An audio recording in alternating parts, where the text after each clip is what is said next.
अस्सलाम वालेकुम, welcome to my channel. कैसे हैं आप लोग। आज की वीडियो में हम डिस्क्रीट मैथमेटिक्स के अंदर एल्गोरिदम्स का टॉपिक पढ़ने जा रहे हैं और ये न्यू टॉपिक है। पीछे हम जो पढ़ते हुए आए हैं 3-4 लेक्चर से, वो हमारा तकरीबन मतलब ख़त्म हो गया टॉपिक। और ये लेक्चर नंबर आपका 27 और लेक्चर नंबर 28, ये दोनों जो हैं ये एल्गोरिदम से रिलेटेड हैं। ठीक है, तो it's kind of different topic. और जो बच्चे कंप्यूटर का साथ में सब्जेक्ट पढ़ रहे हैं CS, उनको जल्दी ये समझ में आ जाएंगे। ठीक है, क्योंकि इसमें हमने थोड़ा सा जो है वो एल्गोरिदम्स को ना जैसे हम कंप्यूटर में डिफ़ाइन करते हैं उस तरह से डिफ़ाइन करना है। लेकिन जो मैथ्स वाले हैं उनको भी इंशाल्लाह समझ में आ जाएगी, बस थोड़ा सा आपने जो है वो फोकस्ड होकर लेक्चर को सुनना है। ठीक है जी, सबसे पहले तो हम डेफिनेशन देख लेते हैं कि एल्गोरिदम कहते किसे हैं। तो इसकी जो डेफिनेशन आती है ना, वो आपकी बुक में दी हुई है, step by step method of performing some action. कि कोई भी जब आपने काम करना होता है तो उसको आप स्टेप बाय स्टेप करते हैं। ठीक है, तो यही हमारा बेसिकली एल्गोरिदम के अंदर काम होता है कि कोई भी प्रॉब्लम अगर दिया हुआ है तो आपने स्टेप बाय स्टेप जो है वो उसको सॉल्व करना है। जैसे फॉर एग्जांपल आपका एक कंप्यूटर प्रोग्राम है, वो कैसे काम करता है, आप उसको इनपुट देते हो, ठीक है, वो उसको प्रोसेस करता है और फिर वो आपको आउटपुट देता है। तो स्टेप बाय स्टेप चल रहा है ना, इनपुट नहीं देंगे तो वो प्रोसेस कैसे करेगा, और अगर वो प्रोसेस नहीं करेगा तो वो आपको आउटपुट कैसे देगा। तो इसलिए पहला स्टेप होगा पहले इनपुट का, फिर प्रोसेसिंग का स्टेप होगा, देन जो है वो आउटपुट का प्रोसेस आउटपुट का स्टेप आएगा। ठीक है, तो step by step method of performing some action is called algorithm. ये MCQ के लिए आपने याद रख लेनी है। उसके बाद जी हम डिस्कस कर लेते हैं कि जब भी आपने कोई एल्गोरिदम लिखते हैं तो उसके लिए कौन कौन सी इन्फॉर्मेशन देनी होती है आपने। ठीक है, सबसे पहले दी आपने उसका नाम डिफ़ाइन करना होता है कि एल्गोरिदम का नाम क्या रखा आपने। ठीक है, ये ऑलरेडी जो एल्गोरिदम्स मौजूद हैं तो उसका नाम क्या है, सबसे पहले हमने ये बताना होता है। दूसरे नंबर पे हम बताते हैं कि हाउ इट वर्क्स, कि ये काम कैसे करता है। ठीक है, क्या काम है, क्या फंक्शन है इसका। तीसरे नंबर पे हम जो है वो इनपुट वेरिएबल्स देते हैं, उनके नाम देते हैं और साथ में उनकी डाटा टाइप भी बताते हैं। डाटा टाइप क्या होती है कि फॉर एग्जांपल आपने जो है वो एक लिखा n, लिखा एक नंबर, एक वेरिएबल। ठीक है, आप उसमें साथ में बता देंगे कि n इंटीजर है या ये कैरेक्टर है। ठीक है, तो ये उसकी डाटा टाइप होती है। तो इनपुट वेरिएबल आपने दिया, उसके बाद आप जो है वो 4th नंबर पे क्या लिखते हैं, एल्गोरिदम की बॉडी लिखते हैं कि एल्गोरिदम के अंदर क्या क्या होगा, वो क्या क्या काम करेगा, वो सारा आप जो है वो बॉडी के अंदर लिख देते हैं और साथ में कमेंट्स देते हैं। कमेंट से क्या होता है, ज़रूरी नहीं होते, लेकिन इससे ज़रा कोड को समझने में ना हमें हेल्प मिल जाती है। ठीक है, आप लोगों में से जो लोग कोड लिखते हैं उनको पता होगा कि कमेंट्स जो हैं वो उसको समझने में हेल्प करते हैं। उनका बेसिकली कोडिंग के अंदर कोई काम नहीं है, वो उसमें हम मतलब उसके फंक्शन पे कोई फ़र्क नहीं डालते अगर हम ना भी लिखें तो। बस ये है कि अगर कोई और बंदा आपका लिखा हुआ कोड देख रहा है तो उसको पढ़ के साथ में कमेंट समझ आ जाएगी कि हाँ जी इस लाइन में ये काम हो रहा है। ठीक है, उसके बाद हमारे पास 5th नंबर पे आ जाता है output variables with data type. जब आप बॉडी लिख लेते हैं उसके बाद आपने आउटपुट वेरिएबल्स जो है बताने होते हैं, उनकी डाटा टाइप बतानी होती है और एंड पे एक एंड स्टेटमेंट दे देनी होती है कि हमारा एल्गोरिदम जो है वो यहाँ पे ख़त्म हो गया। ठीक है, उसका काम ख़त्म हो गया। अब यहाँ पे एक हमारे पास थ्योरम है जिसको हम कहते हैं कोशेंट रिमाइंडर थ्योरम। MCQs के लिए इंपॉर्टेंट है। ये पूरा चैप्टर जो है ना लेक्चर नंबर 27, ठीक है, ये पूरा MCQs के लिए ज़्यादा इंपॉर्टेंट है। तो शॉर्ट पीस में से में भी आ सकते हैं, बट बहुत ज़्यादा इंपॉर्टेंट नहीं है तो आपने लेकिन इसको सुनना लाजमी है। ठीक है, इसकी स्टेटमेंट क्या है, कहते हैं given any integer n and a positive integer d। दो इंटीजर्स हैं आपके पास, एक को हमने n का नाम दे दिया और दूसरे को हमने d का नाम दे दिया। ठीक है, there exist unique integers q and r such that n is equal to d dot q plus r and r is between 0 and d। इसको आप फिलहाल छोड़ दें, हम ज़रा देखते हैं कि हमने पहले पढ़ा हुआ है ना n is equal to d dot k, जिसमें हमने कहा था कि d divides n, उसके अंदर हमने ये चीज़ पढ़ी थी n is equal to d dot k। उसमें क्या करते थे, हम n को डिवाइड करते थे किस पे, d पे ना। फॉर एग्जांपल अगर ये 6 था तो हम लिखते थे 6 इज़ इक्वल टू 3.2, यानी 3 2s are 6 होता है। तो हम 6 को 3 पे डिवाइड करते थे और हमारा आंसर जो है वो 2 आता था। यहाँ पे भी सेम काम है, सिर्फ k की जगह पे q आ गया, यानी इस n को आपने d पे डिवाइड करना है और जो आंसर आएगा ना वो यहाँ पे मल्टीप्लाई करके लिख देना है, प्लस रिमाइंडर। आर किसे कह रहे हैं हम, रिमाइंडर को कह रहे हैं। यानी अगर वो पूरा पूरा डिवाइड नहीं हो रहा नंबर, फॉर एग्जांपल यहाँ पे 7 होता, आप जब उसको 3 पे डिवाइड करते तो 3 2s are 6 हो जाता। यूँ आप करते हैं ना डिवाइड, 3 2s are 6 और 1 बच जाता। तो ये जो 1 बच गया ना ये हमारा रिमाइंडर है, तो हम यहाँ पे इस रिमाइंडर को प्लस के साथ लिख लेते होते हैं। तो ये नोटेशन इसी से ड्राइव की गई है। ठीक है, इसको दोबारा देख लें। n क्या है हमारा, कोई भी नंबर है जिसको हमने डिवाइड करना है। ये क्या है, डिवाइज़र है। ठीक है, जिससे हम डिवाइड कर रहे हैं। के क्या है हमारा, क्यू, सॉरी के तो हमने पीछे पढ़ा है ना, यहाँ पे उन्होंने क्यू कहा है उसको, तो क्यू क्या है यहाँ पे हमारा कोशेंट है, Q is quotient and R is remainder. ठीक है, उम्मीद है आपको ये समझ आ गई होगी। अब मैं इसकी 2-3 आपको एग्जांपल्स करवाती हूँ ताकि ये मजीद क्लियर हो जाए, और ये पॉइंट आपने याद रखना है, एमसीक्यू में आ सकता है। इसके मुताबिक क्या पता चल रहा है हमें कि जो रिमाइंडर है वो 0 के इक्वल भी हो सकता है, यानी 0 भी रिमाइंडर आ सकता है, जैसे भी हमने पीछे 6 वाली की कि आप 6 को 3 पे डिवाइड करो तो रिमाइंडर देखें बिल्कुल 0 आ जाता है। ठीक है, तो 0 भी रिमाइंडर आ सकता है, और 0 से बड़े रिमाइंडर होंगे, लेकिन डी से छोटा होगा रिमाइंडर। डी क्या है, हमारा डिवाइजर है, यानी ये 3, इस 3 से बड़ा रिमाइंडर नहीं आ सकता यहाँ पे। ठीक है, उससे छोटा ही रिमाइंडर आएगा। तो मैं एग्जांपल्स करवाती हूँ, फिर आपको ये मजीद क्लियर हो जाएगा। देखिए, पहली एग्जांपल जो आपके हैंडआउट्स में दी हुई है उसमें हमें उन्होंने कहा है कि n जो है वो 54 है और d क्या है, 4 है। ठीक है, तो मैंने आपको भी पीछे बताया था कि हम क्या करते हैं, हम n को डिवाइड करवाते हैं d के साथ, क्योंकि ये डिवाइजर है ना, तो हमने 54 को डिवाइड करना है किस पे, 4 पे। तो देखें 4 1s are 4, 1 बचेगा, फिर 4 3s are 12, तो 2 बच गया। ठीक है, अभी यहाँ पे रिमाइंडर वैसे तो 14 बचा था ना हमारा, ठीक है, लेकिन हमने वो रिमाइंडर नहीं कंसिडर करना, क्योंकि ये 14 तो इस 4 से बड़ा है। हमने कहा था कि रिमाइंडर जो है वो डी इस डिवाइज़र से छोटा होना चाहिए, इसलिए हमने एक स्टेप और कर लिया।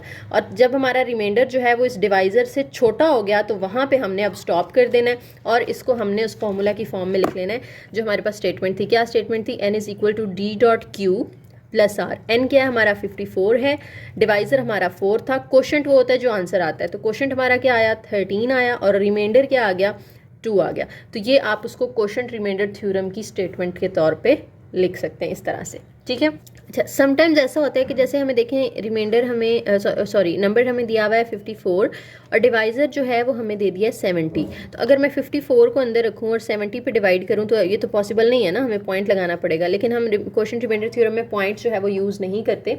हम क्या करेंगे इस केस में कि अगर बाहर नंबर बड़ा आ गया, यानी डिवाइज़र जो है वो इस n से बड़ा आ गया, तो हमने क्या करना है, हमने ये करना है जनाब कि हमने कोशेंट में ना फिर 0 लगा देना है। ठीक है, 70 को 0 से मल्टीप्लाई करें तो क्या होगा, 0 होगा, और फिर माइनस करेंगे तो सेम वही हमारा जो है वो रिमाइंडर आ गया। और रिमाइंडर जो है वो कोशेंट से क्या है, छोटा है, तो इसलिए यहाँ पे आपने स्टॉप कर देना है। अब इसको हम स्टेटमेंट फॉर्म में कैसे लिखेंगे, n is equal to D dot Q plus R. n 54 है, डिवाइज़र हमारा 70 था, और कोशेंट हमने क्या लिया, यहाँ पे 0 लिया, तो इसलिए हम यहाँ पे 0 लिख देंगे, और रिमाइंडर जो है वो हमारा वही सेम नंबर आ गया।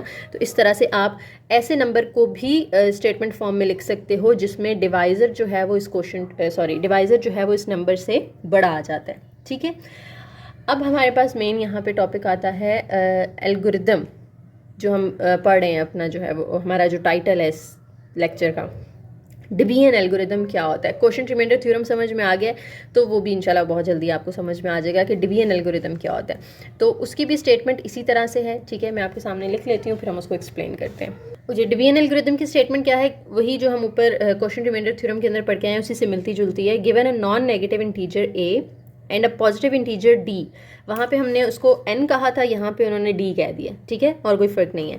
दूसरा पॉजिटिव इंटीजर है हमारे पास d, जिससे हमने डिवाइड करना है, यानी जो डिवाइज़र होगा हमारा। The aim of the algorithm is to find integers q and r that satisfy condition a is equal to d dot q plus r and r is between 0 and d।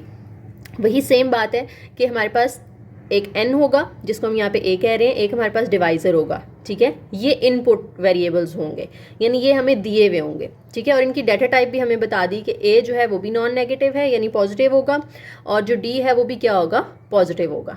ठीक है, अच्छा, non negative और positive अलग अलग क्यों लिखा हुआ है, यहाँ पे उन्होंने पॉजिटिव क्यों नहीं लिखा, क्योंकि नॉन नेगेटिव का मतलब है कि इसके अंदर 0 भी आएगा, 1 2 3 एंड सो ऑन। ठीक है, लेकिन जो पॉजिटिव है ना, पॉजिटिव का मतलब है सिर्फ 1 से आप स्टार्ट करेंगे, 1 2 3 4, इसमें 0 शामिल नहीं है इसकी डोमेन के अंदर। ठीक है, और ये एल्गोरिदम का काम क्या है कि ये जो 2 इनपुट वेरिएबल्स हैं इनकी मदद से 2 आउटपुट वेरिएबल्स निकालने हैं। वो कौन कौन से हैं, Q एंड R। Q हमारा क्वोशंट है और R हमारा रिमाइंडर है। ठीक है, और ये Q और R जो है अगर हम इसमें पुट करें तो वो इस कंडीशन को सेटिस्फाई करता हो। बिल्कुल सिंपल सी स्टेटमेंट है, और ये जो हमने ऊपर स्टेप्स पढ़े अब उनको फॉलो करते हुए हमने नीचे ना एल्गोरिदम की बॉडी लिखनी है। ठीक है, हमने सबसे पहले स्टेप पढ़ा था कि जब भी हम एल्गोरिदम लिख रहे होते हैं तो हम क्या करते हैं, हम सबसे पहले जो है वो एल्गोरिदम का नाम बताते हैं, तो वो हमने डिसाइड कर लिया कि वो डिवीजन एल्गोरिदम है। दूसरे नंबर पे हम क्या करते हैं, हम जो है वो बताते हैं कि एल्गोरिदम काम कैसे करता है, तो वो भी हमने इसके अंदर जो है वो बता दिया कि इस एल्गोरिदम ने क्या करना है। अच्छा, मेन जो ये काम करेगा ना वो किस तरह से करेगा, वो इस तरह से करेगा कि थोड़ा सा लॉजिक यूज़ करनी है हमने यहाँ पे। देखें, हम तो इस तरह से डिवाइड कर रहे हैं ना, डिवाइड करके देख रहे हैं, हम करेंगे उसी तरह से डिवाइड ही, लेकिन आपकी बुक में जैसे उन्होंने एक्सप्लेन किया ना कि आपने जो डिवाइज़र है उसको इस ए में से माइनस करते जाना है, डिवाइज़र को ए में से माइनस करते जाना है, और तब तक करते जाना है जब तक आपको पॉजिटिव आंसर मिल रहा है, ठीक है। यानी फॉर एग्जांपल हमारे पास है एक नंबर ए जिससे 10 कह देते हैं, और डिवाइज़र है लेट्स से 3, यानी 10 को आपने 3 पे डिवाइड करना है। अब इस ए में से ना आपने क्या करते जाना है, डी को माइनस करना है, ठीक है। यानी 10 में से आप डी को माइनस करेंगे तो हमारे पास जो ये आएगा ना, ये हमारा आ जाएगा रिमाइंडर, ठीक है। फिर इस रिमाइंडर में से अगेन आपने इस डी को माइनस करना है, यानी 7 में से डी को माइनस करना है, तो फिर क्या आ जाएगा 4, ठीक है। और फिर इस 4 में से ये नया रिमाइंडर आ गया हमारा, अब इस 4 में से दोबारा आपने 3 को माइनस करना है, तो क्या आ जाएगा 1। और जब हमारा रिमाइंडर जो है वो डिवाइज़र से छोटा हो गया, जब हमारा रिमाइंडर डिवाइज़र से छोटा हो गया, वहाँ पे हमने स्टॉप कर देना है, ठीक है। बात समझ आ रही है? तो ये आपने कॉन्सेप्ट यहाँ पे यूज़ करना है। तो जो हमारी स्टेटमेंट बनेगी एल्गोरिदम की, उसमें क्या होगा कि आप जो नया रिमाइंडर निकाल रहे हो वो कैसे निकाल रहे हो, पहले वाले रिमाइंडर में से डिवाइज़र को माइनस करके निकाल रहे हो। इसी तरह से ये जो हमारे पास नया रिमाइंडर आया है, ये कैसे आया है, पीछे वाले रिमाइंडर में से हमने डिवाइज़र को क्या किया है, माइनस किया है। तो ये हमारे उसकी बॉडी के अंदर हम लिखेंगे कि काम इस तरह से करेगा हमारा एल्गोरिदम, ठीक है। अब हम उसकी एल्गोरिदम की बॉडी लिख लेते हैं। एल्गोरिदम की बॉडी के अंदर सबसे पहले हमने आर और क्यू को इनिशियलाइज करवाना है, क्योंकि ये हमारे दो आउटपुट वेरिएबल्स हैं ना, ठीक है। इनपुट वेरिएबल्स तो हमने ऊपर लिख देना है कि इनपुट वेरिएबल हमारे क्या है, एक ए है और दूसरा हमारा डी है। ए जो है वो क्या है, नॉन नेगेटिव है, इसकी आगे डाटा टाइप आपने बता देनी है, ठीक है। इसी तरह से जो डिवाइज़र है डी, वो क्या है हमारा एक पॉजिटिव इंटीजर है। ये हमने इनपुट वेरिएबल्स डिक्लेयर कर दिए। अब हमने नीचे लिखनी है बॉडी। बॉडी के अंदर ना हमने सबसे पहले जो आउटपुट वेरिएबल्स हमें चाहिए, आर और क्यू चाहिए, वो हमने यहाँ पे डिक्लेयर कर देना है कि आर जो है ना वो शुरू में जो हमारा पहला रिमाइंडर हमने किस में से, हमने क्या करना है, रिमाइंडर में से डिवाइज़र को माइनस करना है ना, तो सबसे पहले हमने किस में से डिवाइज़र को माइनस किया था, ए की वैल्यू में से। तो हमारा शुरू जो है रिमाइंडर वो कहाँ से होगा, ए की वैल्यू से ही स्टार्ट होगा, यानी इनिशियल वैल्यू रिमाइंडर की वही होगी जो हमें ए की वैल्यू दी हुई होगी, ठीक है। और क्यू की इनिशियल वैल्यू क्या होगी, 0 होगी, यानी क्वोशंट आपने स्टार्ट में क्या रखना है, 0 रखना है, ठीक है। उसके बाद आपने इस पर एक लूप लगाना है, वाइल लूप। वाइल लूप के अंदर आपने बताना है कि ये कब तक लूप चलेगा, क्योंकि लूप के अंदर क्या होता है, लूप हम कब यूज़ करते हैं, जब हमने आइट्रेशंस करवानी होती हैं, यानी हमने अपने प्रोसेस को बार बार रिपीट करवाना है। तो देखिए ना, हम यहाँ पे रिपीटेशन ही कर रहे थे ना, रिपीट करते जा रहे हैं अपने प्रोसेस को जब तक हमें रिक्वायर्ड रिजल्ट नहीं मिल जाता। तो आइट्रेशंस करवाने के लिए हम लूप यूज़ करते हैं, हम यहाँ पे वाइल लूप यूज़ कर रहे हैं। और ये प्रोसेस हमने कब तक करना है, जब तक हमारा जो रिमाइंडर है ना वो इस डिवाइज़र से बड़ा आ रहा है, हम नेक्स्ट स्टेप करते जाएंगे। जैसे यहाँ 7 आया था, वो 3 से बड़ा था तो हम नेक्स्ट स्टेप में चले गए। फिर 4 आया, 4 3 से बड़ा था तो हम नेक्स्ट स्टेप में चले गए। अब 1 आया, 1 जो है वो 3 से छोटा हो गया, तो फिर अब हम नेक्स्ट स्टेप में नहीं गए, बल्कि हमने यहाँ पे स्टॉप कर दिया, ठीक है। तो ये लूप कब तक चलेगा, जब तक हमारा रिमाइंडर बड़ा होगा या इक्वल होगा किसके, डिवाइज़र के। जैसे ही वो उससे छोटा हुआ तो ये लूप जो है वो ख़त्म हो जाएगा, ठीक है। तो ये एंड हो जाएगा, एंड वाइल। लेकिन अब इस लूप के अंदर हमने काम क्या करवाना है, काम हमने ये वाला करवाना है कि जो भी नया रिमाइंडर आए वो कैसे आएगा, वो पिछले रिमाइंडर में से डिवाइज़र को माइनस करके आएगा, ठीक है। और जो क्यू है वो कैसे आएगा, क्योंकि जैसे जैसे रिमाइंडर आ रहा होगा हमारे पास कोई ना कोई क्वोशंट भी आ रहा होगा, ठीक है। और क्वोशंट जो है वो कैसे आएगा, स्टार्ट आपने 0 से करवाना है और फिर उसमें 1 ऐड करते जाना है। क्यू की वैल्यू पहले देखें 0 है, उस 0 में आप 1 प्लस कर देंगे तो नया क्यू आ जाएगा, ठीक है। फिर आप क्या करेंगे, 0 में 1 प्लस करेंगे तो 1 आ जाएगा ना, फिर उस 1 में 1 प्लस करेंगे तो अगला क्वोशंट आ जाएगा। ये तब तक आपने करते जाना है जब तक आपका ये लूप चल रहा है, यानी जो नया क्यू है वो क्या है, पिछले क्यू में 1 ऐड करने से आएगा। तो ये आपने इस तरह से स्टेटमेंट याद रखनी है। उसके बाद आपका जो है वो आउटपुट वेरिएबल्स आ जाएंगे, और आउटपुट वेरिएबल्स के अंदर आप जो है वो क्यू और आर लिख लें कि ये हमारे आउटपुट वेरिएबल्स हैं, और एंड कर देना है आपने फिर इसको एल्गोरिदम को, डिवीजन एल्गोरिदम को, ठीक है।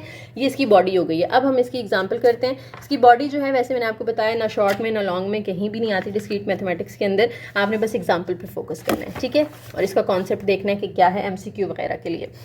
तो एग्जांपल है हमारे पास कि हमें एक नंबर 54 दे दिया उन्होंने, और साथ में हमें जो है वो डिवाइज़र दे दिया 11, ठीक है। और वो कह रहे हैं कि आइट्रेशंस करवाएं और रिक्वायर्ड रिजल्ट जो है वो निकालें। तो आपकी बुक में ना उन्होंने एक टेबल बना के इसको किया है, तो हम भी टेबल बना के कर लेते हैं। टेबल से ना ज़रा आसानी रहती है, पेपर में भी आप अगर इसको बनाना चाहें तो अच्छी प्रैक्टिस है, ठीक है। सबसे पहले हम यहाँ पे लिख लेते हैं कि ए और डी तो उन्होंने हमें दिया है, हमने क्या निकालना है, रिमाइंडर और क्वोशंट निकालना है। तो आर और क्यू हमने लिख लिया यहाँ पे। अब ए क्या दिया हुआ था, हमें 54 दिया हुआ था, और डिवाइज़र क्या है, 11 है। अच्छा, आपको मैंने कहा कि हम आइट्रेशंस करवाएंगे यानी रिपीट करवाएंगे इसको, ठीक है, प्रोसेस को।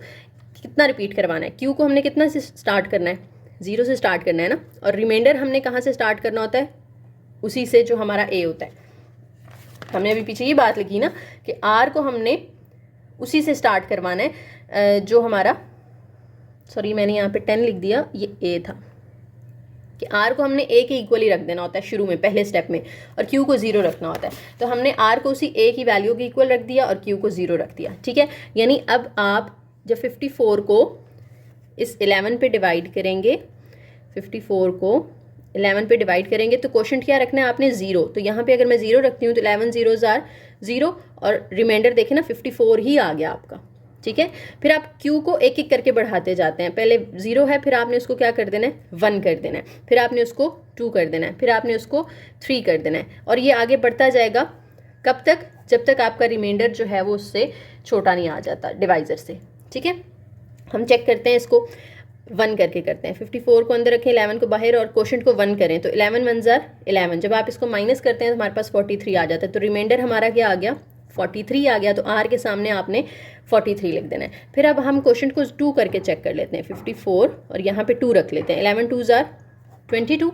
जब आप माइनस करेंगे तो 32 आएगा, तो हमारा रिमाइंडर कितना आ गया, 32। तो आर के सामने 32 लिख लें। अभी भी 32 11 से बड़ा है ना, तो हम फिर 3 से भी काम कर लेते हैं, ये वाला 3 रखें क्वोशंट, 11 3s आर 33, तो ये 23 आ जाएगा। अभी देखें 23 जो है, सॉरी 21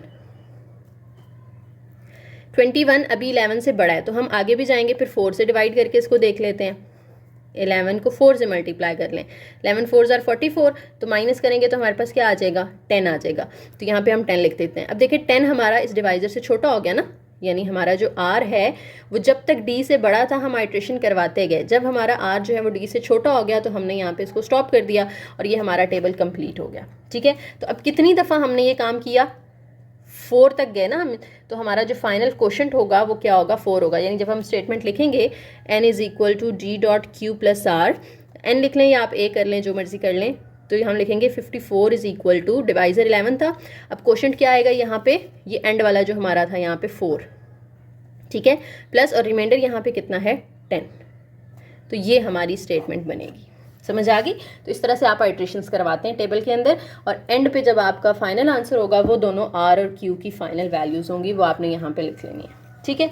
अब यहाँ पे डिवीजन एल्गोरिथम खत्म होता है। उसके बाद नेक्स्ट हमारा जो टॉपिक है वो है प्रेडिकेट का। प्रेडिकेट क्या होता है, आपने जैसे इंग्लिश ग्रामर में पढ़ा हुआ, इंग्लिश 101 में आपने पढ़ा होगा कि फॉर एग्जांपल हमारे पास लिखा होता है कि असलम इज़ अ बॉय, ठीक है। तो असलम जो है वो सब्जेक्ट होता है, और साथ में सब्जेक्ट को हटा दे तो इज़ अ बॉय जो है वो हमारा प्रेडिकेट होता है। सेम कॉन्सेप्ट यहाँ पे भी आपने यूज़ करना है। फॉर एग्जांपल आपके पास एक लिखी हुई है statement, Aslam is a student of virtual university, ठीक है। अब ये सब्जेक्ट है, और अगर मैं इस सब्जेक्ट को हटा देती हूँ तो ये सारा जो है ये क्या होगा, हमारा प्रेडिकेट होगा, ठीक है। और इस यानी अगर मैं असलम हटा दूँ तो ये बनेगा is a student of Vu, ठीक है। ये प्रेडिकेट है। लेट्स से इसको हम पी का नाम दे देते हैं, ठीक है।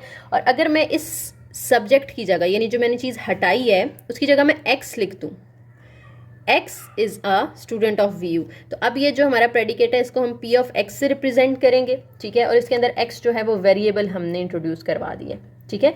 इसको हम x को कहते हैं प्रेडिकेट वेरिएबल, प्रेडिकेट वेरिएबल,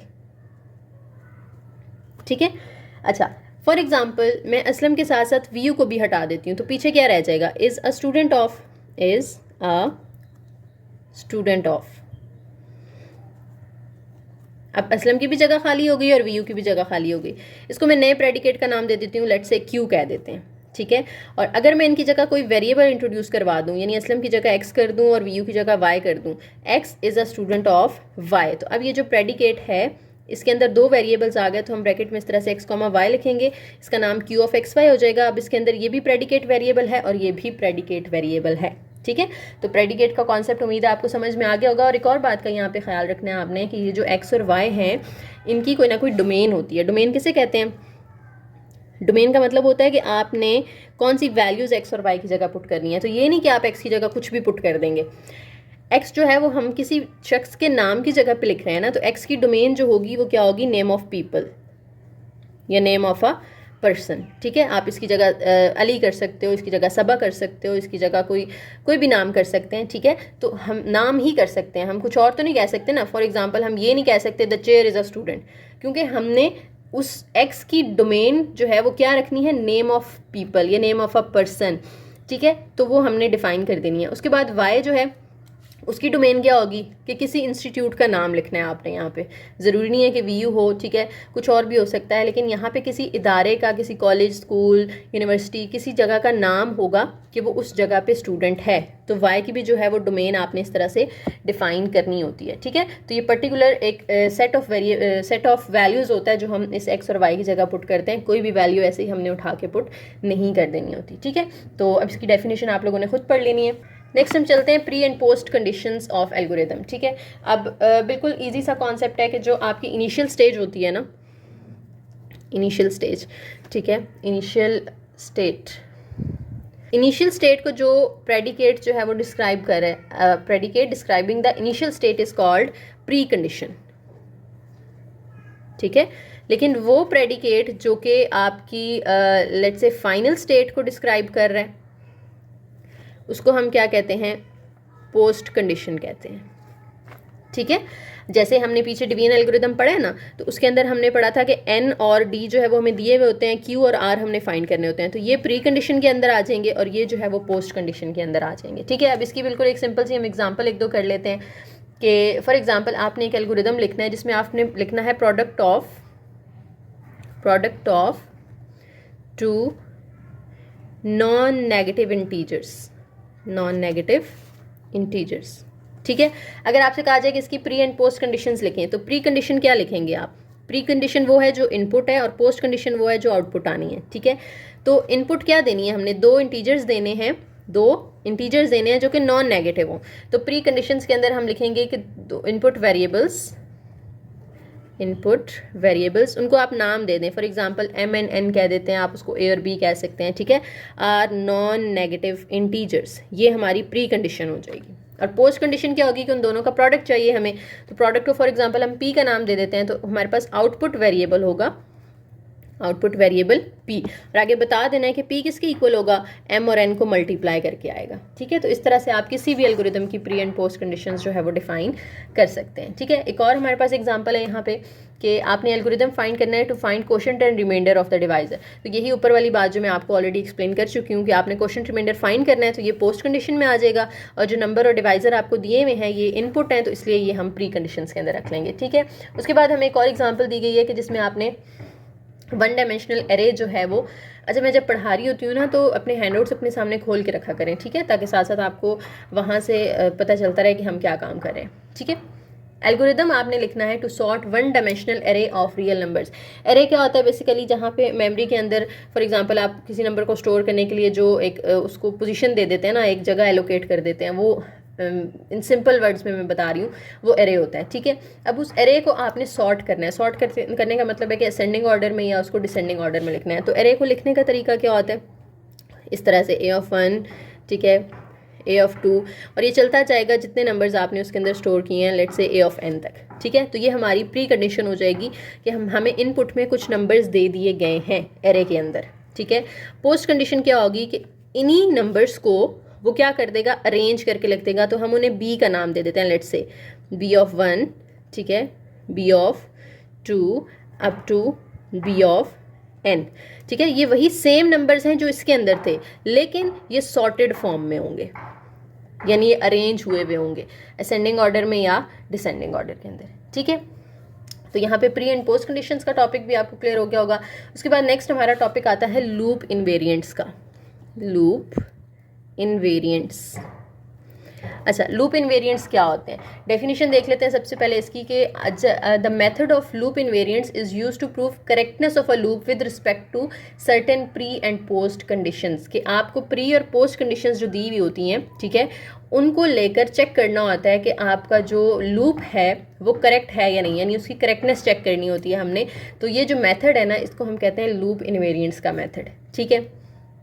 अब लूप इनवेरिएंट्स के अंदर जो है प्री कंडीशन आप कैसे लिखते हैं? प्री कंडीशन के अंदर जैसे हमने पीछे वाइल लूप लगाया था ना, तो प्री कंडीशन के अंदर हम क्या लिखेंगे? हम वाइल लूप लिखेंगे, ठीक है। और आगे हमने यहाँ पे लिखा था कि r is less than equal to d। तो ये जो चीज़ है ना, इसको हम कहते हैं गार्ड, जिसको यहाँ पे हम g के साथ रिप्रेजेंट कर रहे हैं, ठीक है। यानी वाइल लूप के अंदर जो भी आप यहाँ पे स्टेटमेंट लिख रहे होते हैं, जैसे डिवीजन एल्गोरिथम में हमने ये लिखी थी, डिफरेंट एल्गोरिथम्स के अंदर डिफरेंट होगी, तो उसको हम कह रहे हैं गार्ड। ये उसकी प्री कंडीशन है, ठीक है। और जब आपका लूप एंड हो जाता है, एंड वाइल लूप कर लेते हैं आप, ठीक है, तो यहाँ पे फिर आप उसकी पोस्ट कंडीशंस जो है वो अप्लाई करते हैं, ठीक है। डेफिनेशन क्या है? यानी अगर लूप करेक्ट है या नहीं वो कैसे पता चलता है, ठीक है। लूप की करेक्टनेस हमें कैसे पता चलती है? लूप करेक्ट होगा अगर उसकी जो प्री और पोस्ट कंडीशंस हैं उनके हवाले से वो करेक्ट होगा अगर उसके जो वेरिएबल्स हैं, एल्गोरिथम के वेरिएबल्स हैं, वो प्री कंडीशन को सेटिस्फाई कर रहे हैं।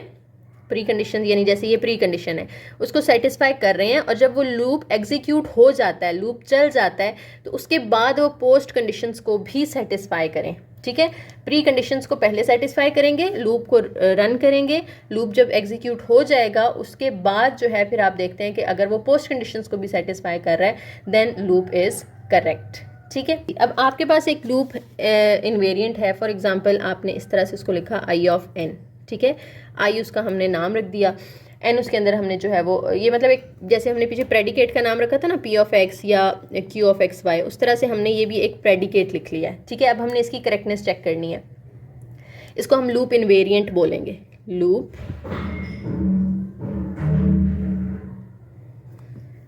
इनवेरिएंट, ठीक है। अब ये करेक्ट है या नहीं, उसके लिए हमें 4 स्टेप्स फॉलो करने हैं। अगर तो वो चारों सेटिस्फाई हो जाते हैं, इसका मतलब है कि हमारा जो ये लूप इनवेरिएंट है इट इज़ करेक्ट। अच्छा, सबसे पहला जो स्टेप है उसके अंदर हमने बेसिस प्रॉपर्टी चेक करनी होती है, ये आपने पहले पढ़ी हुई है, ठीक है, बेसिस प्रॉपर्टी। उसके बाद हमने इंडक्टिव प्रॉपर्टी चेक करनी होती है, इंडक्टिव प्रॉपर्टी। बेसिस प्रॉपर्टी के अंदर क्या होता है कि आपने जो भी ये प्रेडिकेट लिखा है इसके अंदर आप क्या करते हो, ज़ीरो पुट करते हो, ठीक है, आई ऑफ ज़ीरो। और अगर ये ट्रू हो जाता है फर्स्ट आइट्रेशन से पहले, ठीक है, लूप को चलाने से पहले प्री, तो अगर ये ट्रू हो जाता है तो बेसिस प्रॉपर्टी जो है वो सेटिस्फाई हो जाती है, ठीक है।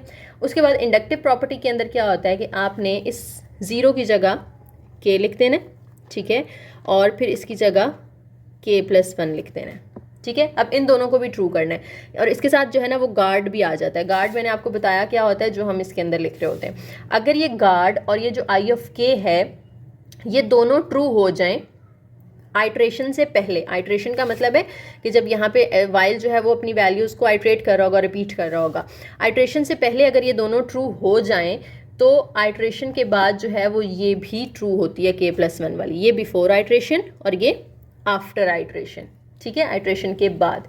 उसके बाद तीसरे नंबर पे जो प्रॉपर्टी है वो क्या है, eventual falsity of God, eventual falsity of guard.